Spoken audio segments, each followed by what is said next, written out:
Halo, selamat pagi, selamat siang, selamat malam. Hari ini kita mau belajar tentang editing karya.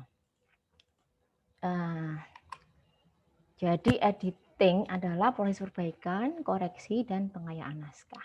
Secara basic, editing berarti menghilangkan kesalahan ejaan, kesalahan ketik, struktur kalimat, sistematika naskah. Kalau secara advance-nya, secara berlanjutnya, dia adalah merupakan upaya mendevelop naskah supaya bobotnya bertambah. Terus kenapa sih kita mesti mengedit karya kita, ya, terutama self editing, edit sendiri sebelum kita serahkan ke penerbit untuk diedit oleh editornya penerbit. Yaitu jebakan penulis antara lain asumsi penulis mengira bahwa pembaca pasti paham apa maksud kita. Tapi benarkah demikian? Terus kalau mereka benar paham, apakah mengerti dengan tepat? Ya, seringkali orang paham tapi nggak selalu tepat dengan apa yang kita maksud, ya kan? Kemudian jika udah tepat, apakah sudah nyaman? Ya, mungkin sekali dia paham, terus pemahamannya itu tepat, tetapi belum tentu cara nulis kita itu nyaman, bikin nyaman pembacanya. Nah, terus ada anggapan salah lainnya mengira bahwa kalau tulisan itu yang penting isinya atau itunya, ya. Padahal informasi yang tidak baik, cara mengkomunikasikan yang tidak pas, cara mendeliver yang kurang nyaman, yang kurang menyenangkan, yang kurang tepat, itu akan menghasilkan keputusan yang tidak baik, ya, penerimaan yang kurang sempurna, kurang jernih, dan akhirnya mungkin ada misinterpretasi dan lain-lain. Jadi tingkatan menulis itu ada 3, apakah sudah benar, kemudian apakah sudah mudah dimengerti, kemudian apakah sudah menarik. Nah, itu menjadi 3 poin penting yang harus kita perhatikan dalam kita self editing, ya. Nah, terus gimana sih caranya kita mengedit? Kita edit sendiri, ya. Yang pertama paling awal. Jadi setelah menulis itu kita taruh dulu tulisan kita untuk diendapkan. Kita tinggal dulu jalan-jalan, mengerjakan pekerjaan yang lain, beraktivitas. Kemudian kita kembali lagi kepada naskah tersebut, kita baca ulang, kemudian kita mengkoreksinya, ya. Sehingga kita akan dapat temukan bahwa ada kata yang double, kalimat yang terlalu panjang, ada kalimat yang membingungkan, ya itu harus kita save edit. Terus selanjutnya kita bisa tanya ke pembaca awal kita. Jadi mungkin kita punya circle di mana mereka punya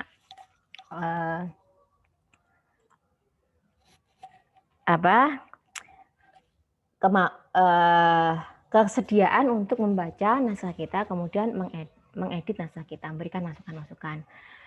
Selanjutnya kita bisa dapat professional editor, atau kalau misalnya kita kirim naskah itu ke penerbit, biasanya penerbit yang mengirimkan editornya.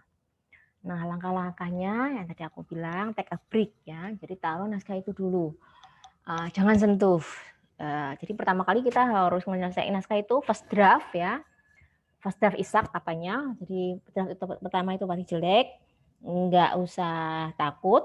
Nanti setelah draft itu selesai, kita taruh dulu, kita andapkan dulu, kita tinggal untuk ngerjain yang lain, baru kita pegang lagi untuk kita baca dan kita evaluasi, kita edit.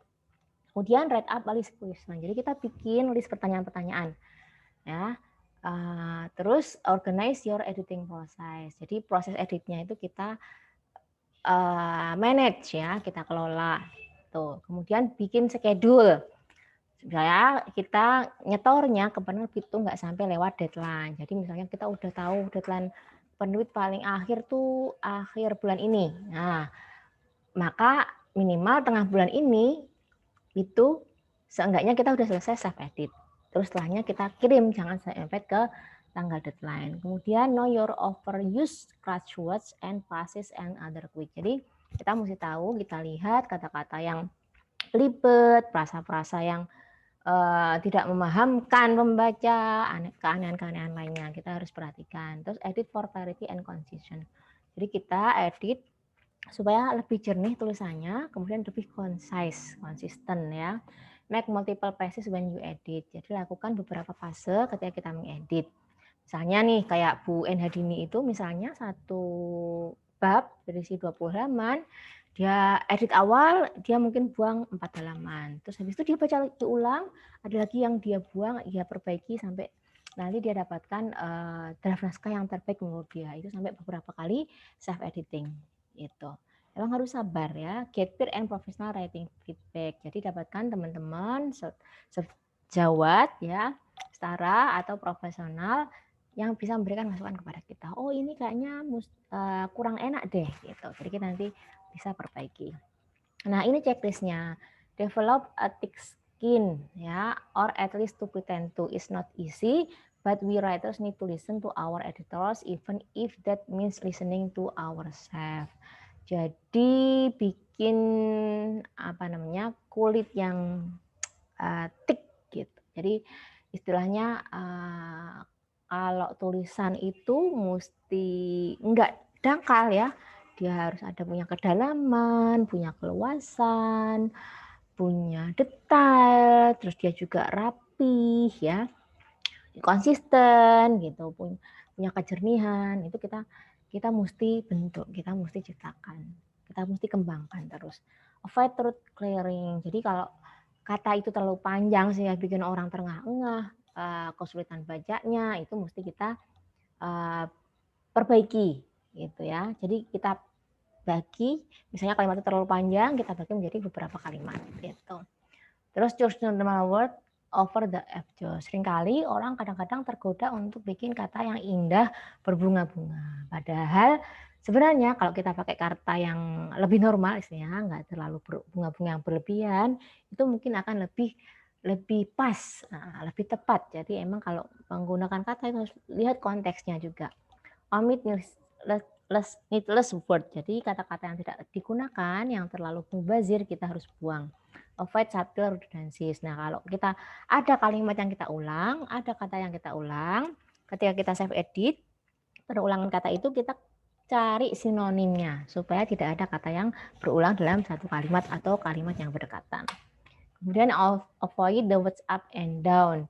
Jadi mesti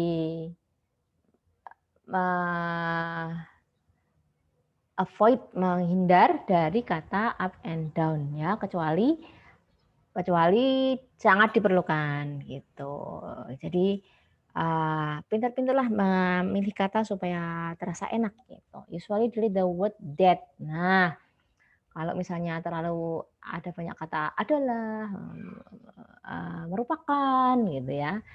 Nah, itu kita hindari, kita hilangkan. Nah, kita gunakan itu hanya khusus untuk konteks-konteks tertentu. Give the reader credit. Jadi jangan anggap si pembaca itu bodoh ya. Jadi jangan diulang-ulang. Kalau misalnya kita udah ceritakan atau kita tulis terangkan itu di depan, kita jelaskan di depan, jangan diulang lagi di belakang. Kita mesti pakai penjelasan yang lain gitu ya.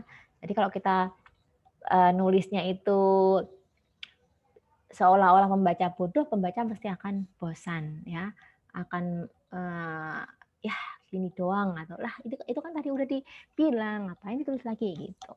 Avoid telling what's not happening. Jadi jangan beritahu apa yang tidak terjadi. Misalnya dia tidak merespon, dia tidak melakukan sesuatu, dia tidak berhenti ya. Jika kita tidak mengatakan sesuatu terjadi, maka kita berasumsi bahwa si tokoh itu tidak melakukan apapun gitu ya. Ini teman-teman nanti perbaiki, coba di tulisan teman-teman di rumah itu coba ada nggak yang kayak gini ya. What not happening-nya tuh kita hindari, nggak usah kasih tahu. Nah, kalau kita nggak ucapin, kita nggak sampaikan, berarti kan emang nggak dilakukan gitu. Avoid being an adjective mania. Jadi kalimat adjektif itu dihindarkan ya. Kita ganti adjektif itu menjadi kalimat action ya. Jadi tulisan yang bagus itu strong nouns and verbs ya. Jadi kata kerjanya sama kata bendanya itu yang lebih kuat ya, bukan kata sifatnya. Misalnya cantik, nah itu mesti didetail, mesti dijelasin cantik itu seperti apa. Apakah hidungnya mancung, apakah bulu matanya lentik, gitu ya. Apakah senyumnya miring gitu. Itu mesti dijelaskan. Jangan hanya cantik gitu. Atau ganteng, itu kan kata sifat ya, mesti didetailkan lebih jauh. Avoid hedging verbs. Jadi apa ya? Hindari kata-kata yang mungkin atau misalnya hampir gitu, kata-kata hedging lah misalnya, dia dia tersenyum ringan gitu, itu jatuhnya ke klise. Nah, terus avoid the term literally when you mean figuratively. Nah, jadi hindarkan kata-kata yang literal jika kita maksudnya figuratif. Misalnya, I literally died when I heard that. Ya, itu diganti dengan RIP. My eyes literally fell out of my head. Berarti artinya there's a story I'd like to read. Ya. I was literally climbing the wall. You have a future in horror film. Kalau kita maksudnya figuratif, maka hindari kata-kata yang literal. Avoid too much stage direction. Jadi kita harus hindari arah yang terlalu banyak. Misalnya kita nggak perlu ngasih tahu semua action oleh karakter atau tokoh itu dalam scene, ya.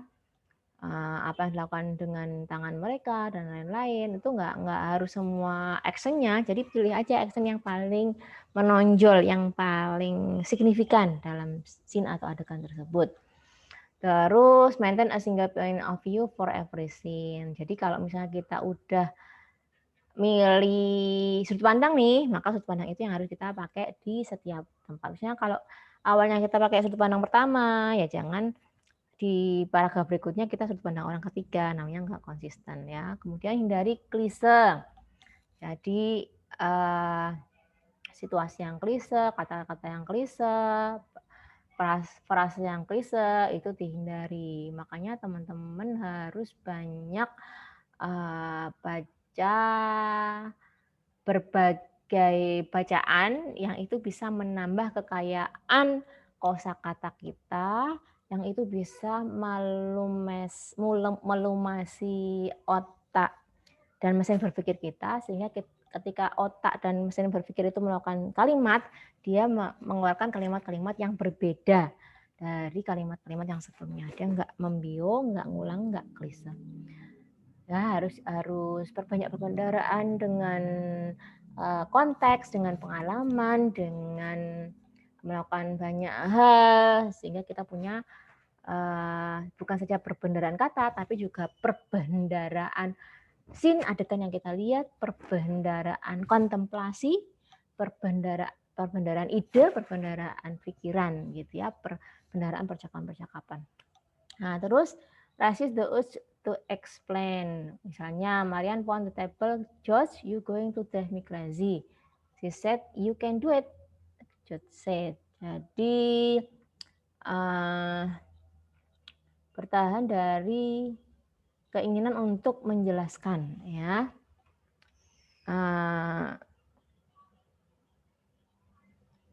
Artinya, mesti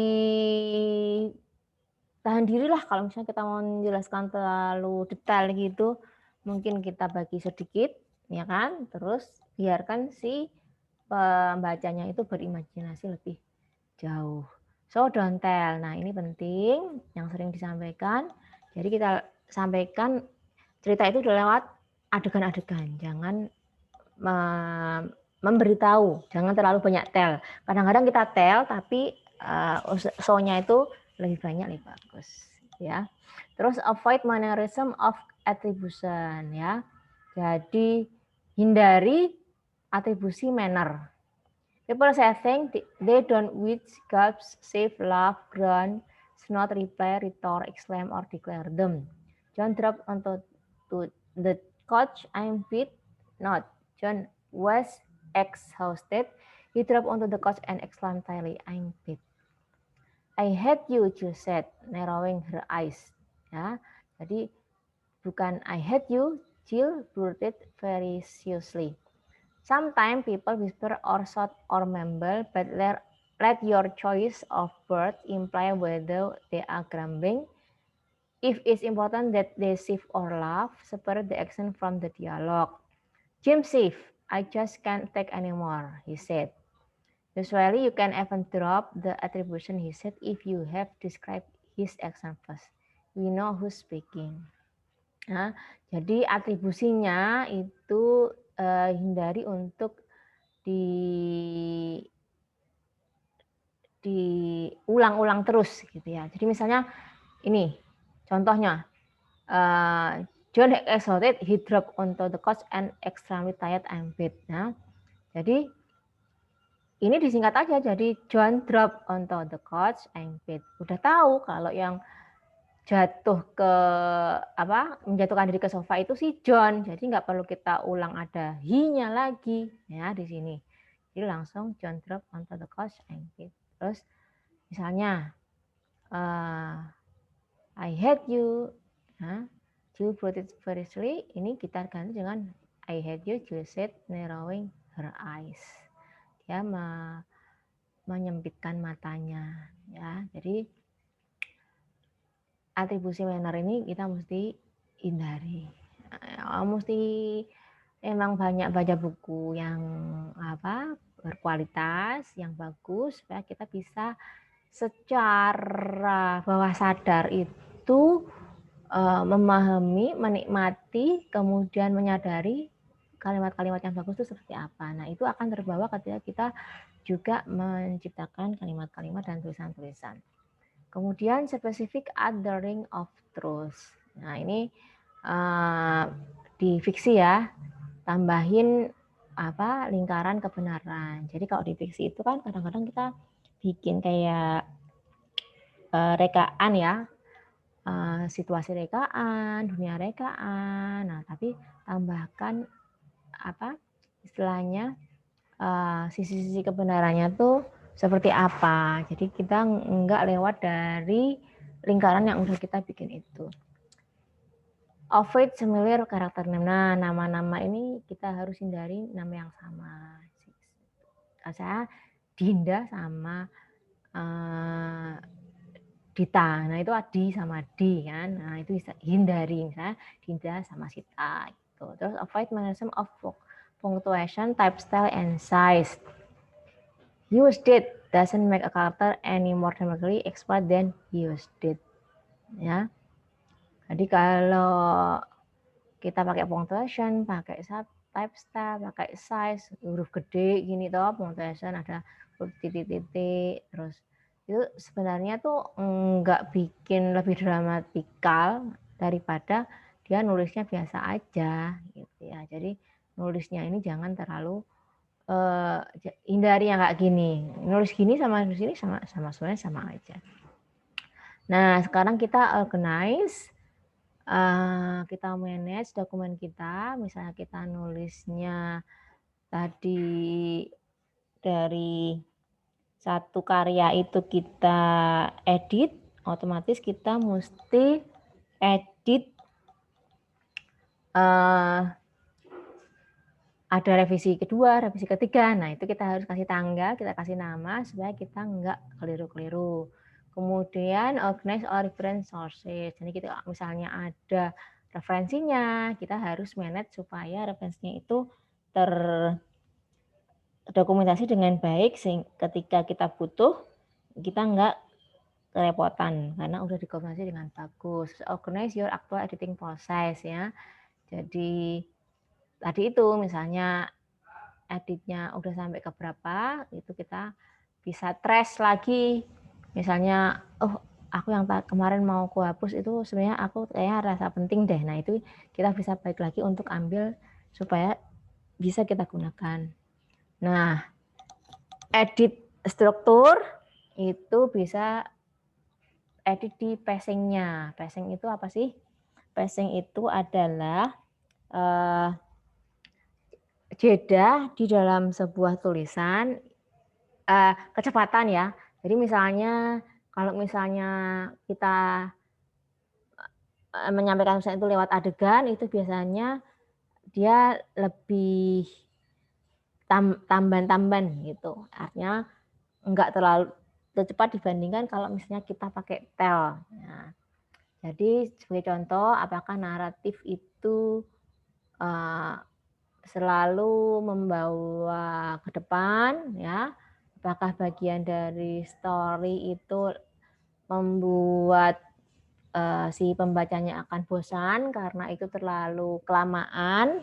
Nah, itu mesti kita edit. Misalnya kita lihat satu tulisan, pas kita baca ulang kok kayaknya ini ya membosankan ya, ini bikin si pembaca bakalan ngantuk atau dia bahkan skip. Nah, itu kita bisa pace-nya itu diperbaiki supaya lebih cepat gitu. Ya, terus karakter development, karakterisasinya kita mesti perhatikan apakah karakternya otentik atau dia hanya membeo, ya kan? Kita stereotyping misalnya. Terus apakah motivasinya dia real, kelihatan nyata, hubungannya dengan tokoh lain tuh apakah plausibel, apakah masuk akal, gitu-gitu harus kita perhatikan. Kalau nggak masuk akal berarti kita mesti perbaiki. Kemudian plotnya, nah yang tadi plotnya tuh plausible apa enggak? Plausible itu artinya masuk akal apa enggak, ya. Masa sih kayaknya enggak mungkin deh. Nah, itu berarti kita mesti perbaiki. Apakah make sense ya? Apakah masuk logika? Kemudian apakah ada gap antara dan plot hole, jadi ada lubang plot yang harus diperbaiki. Kemudian strukturnya kita perhatikan apakah buku itu dimulai dari bagian yang paling tepat, yang paling pas ya untuk cerita itu. Jangan-jangan ada bagian lain yang lebih tepat untuk kita pakai di depan. Nah, itu mesti kita edit. Kemudian apakah bisa di improve dengan memulai dari tempat yang lain, adegan lain. Kemudian apakah si autornya itu menggunakan device struktural, misalnya mengubah perspektif, ya, apakah itu berguna atau enggak, bekerja dengan baik atau enggak, ya. Terus writing style-nya, apakah sesuai dengan genrenya, misalnya genrenya humor tapi kita kok gaya nulisnya garing, nah itu berarti kita perlu baiki. Misalnya genrenya sebenarnya tone-nya itu lebih ke yang sedih gitu kan, kok gaya gaya nulisnya kurang tepat, nah kita perbaiki. Apakah bahasanya itu bisa mengalir dengan bagus atau terlalu berbunga-bunga ya. Terus apakah kita bisa menambahkan elemen liris dalam manuskrip atau naskah kita tersebut. Nah, ini writing style. Kemudian voice, tense, apakah voice dan tense-nya autentik ya? Apakah konsisten sepanjang manuskrip itu?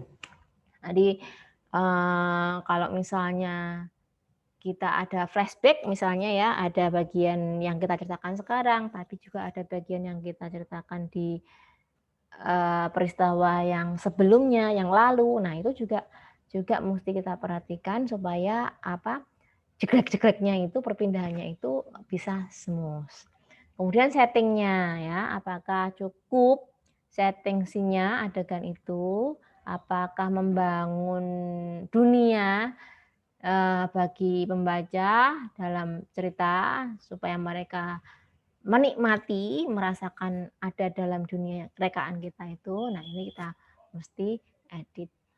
Nah, kalau kita lakukan self editing ya, kita pergi dulu sebentar dari manuskrip. Ketika kita meletakkan naskah kita itu, kita bisa baca naskah-naskah yang lain ya, yang sama dengan genre kita ya. Tujuannya untuk ngasih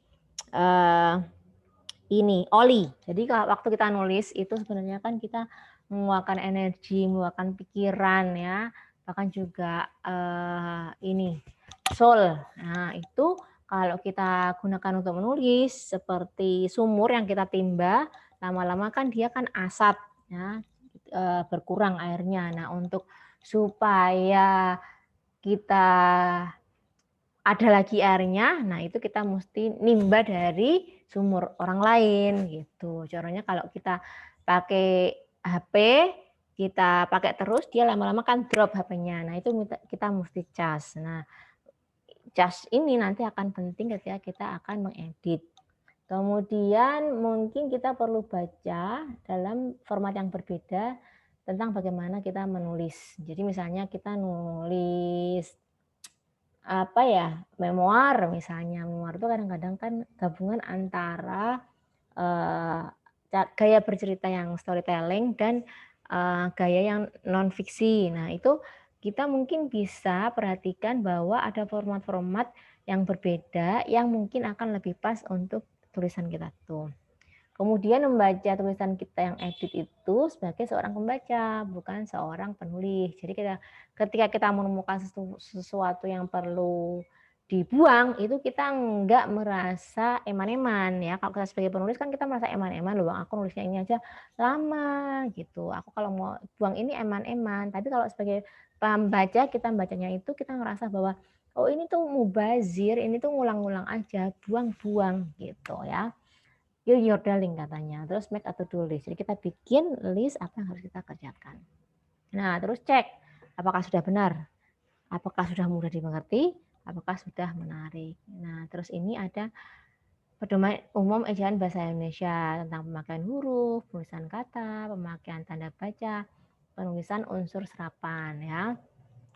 Nah, terus 9 cara untuk menajamkan manuskrip atau naskah kita. Hindari adverb ya, kata keterangan, kata sifat itu. Terus hindari dialog teks. Jadi misalnya kata Vina gitu. Jangan nggak usah pakai kata Vina ya.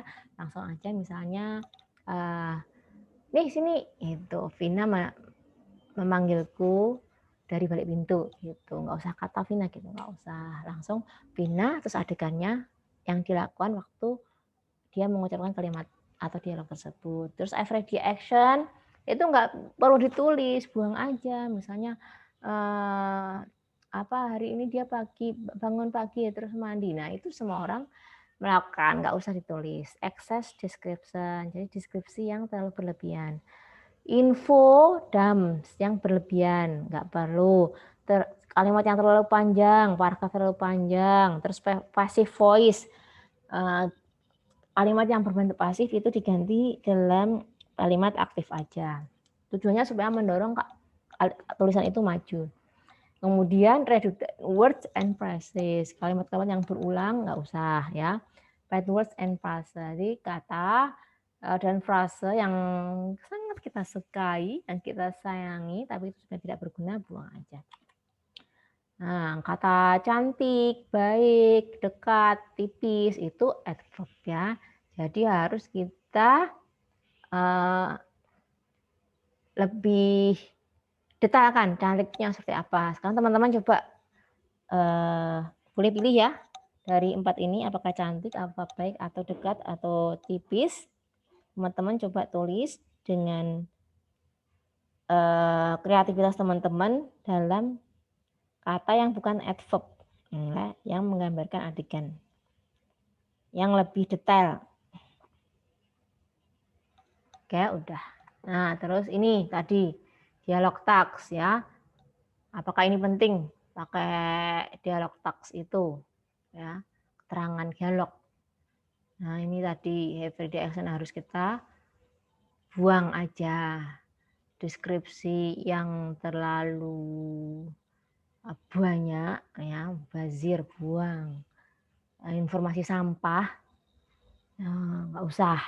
Atau misalnya deskripsi karakter, appearance, personality traits, itu ya ada yang penting ada yang enggak, mesti kita pintar-pintar. Terus explanation lokasi, kalau itu udah banyak orang tahu, mungkin kita nggak perlu tulis ya. Nah, kata-kata yang terlalu panjang ini mending dipisah, dibagi menjadi beberapa kata yang lebih pendek ya.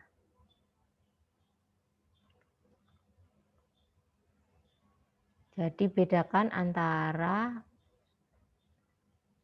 speakers dalam dialog, ya, different speakers, different paragraph. Kemudian jika kita mendeskripsikan pemikiran atau tingkah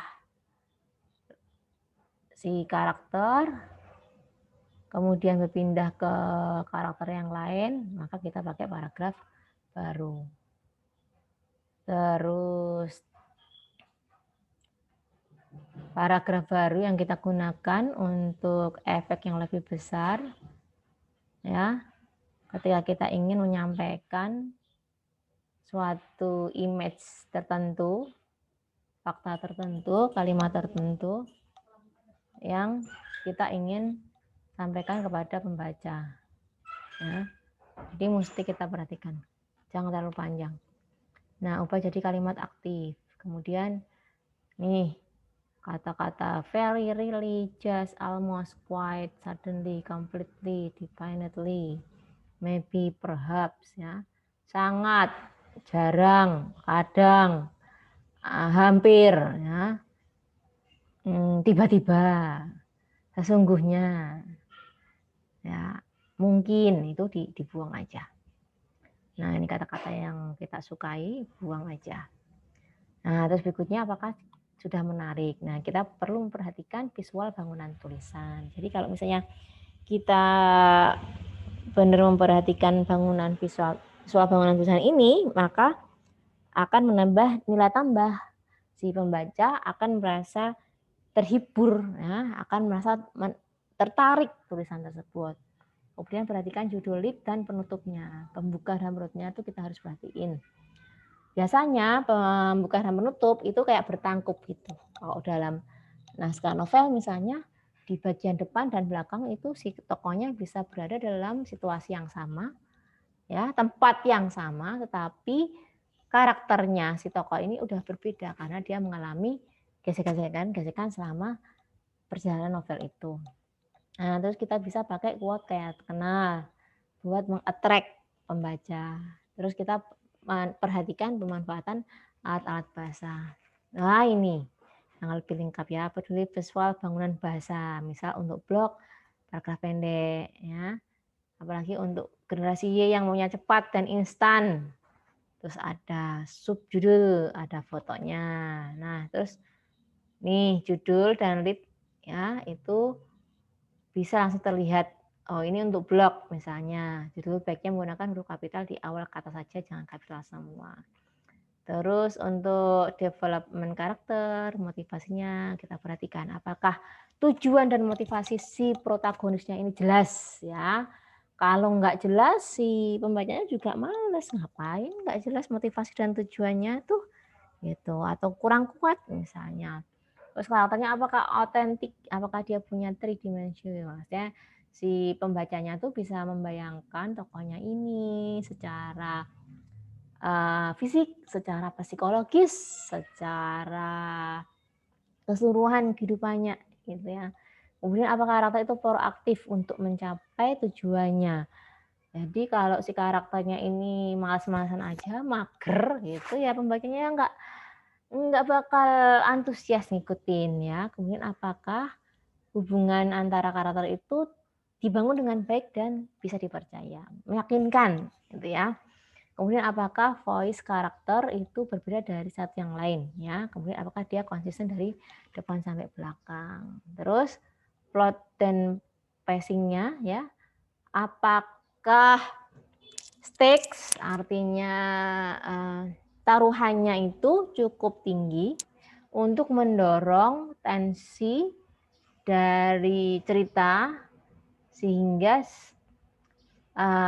pembaca akan melanjutkan membuka halamannya karena ada kepenasaran.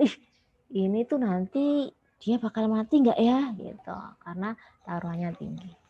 Kemudian ada plot twist, tapi plot twistnya itu meyakinkan apa enggak, gitu ya. Kemudian apakah diinginkan pembaca, gitu ya. Kadang-kadang orang bikin kejutan tapi ternyata kurang mengejutkan sebenarnya. Nah, ini perlu kita edit. Harus apakah karakternya itu bereaksi secara realistis, secara nyata. Kemudian apakah peristiwa-peristiwanya itu kita ungkap secara natural, apakah justru membingungkan pembaca, terus apakah ada bagian yang membosankan pembaca, apakah setiap scene atau adegan itu mendorong cerita itu maju, ya, sehingga pembaca juga tertarik untuk melanjutkan bacaannya. Kemudian apakah hooks-nya di permulaan dan akhir dari setiap bab itu efektif gitu ya. Jadi kalau misalnya kita menulis itu setiap awal dan akhir bab itu kita taruh hook. Hook itu artinya pancing, kail ya, umpan supaya si pembacanya itu tertarik untuk melanjutkan membaca sampai akhir. Kemudian apakah buku itu dimulai dan diakhiri di tempat yang paling tepat. Nah, itu mesti kita perhatikan. Kemudian apakah cerita itu bebas dari informasi sampah yang bisa melambatkan adegan. Nah, itu kita mesti perhatikan.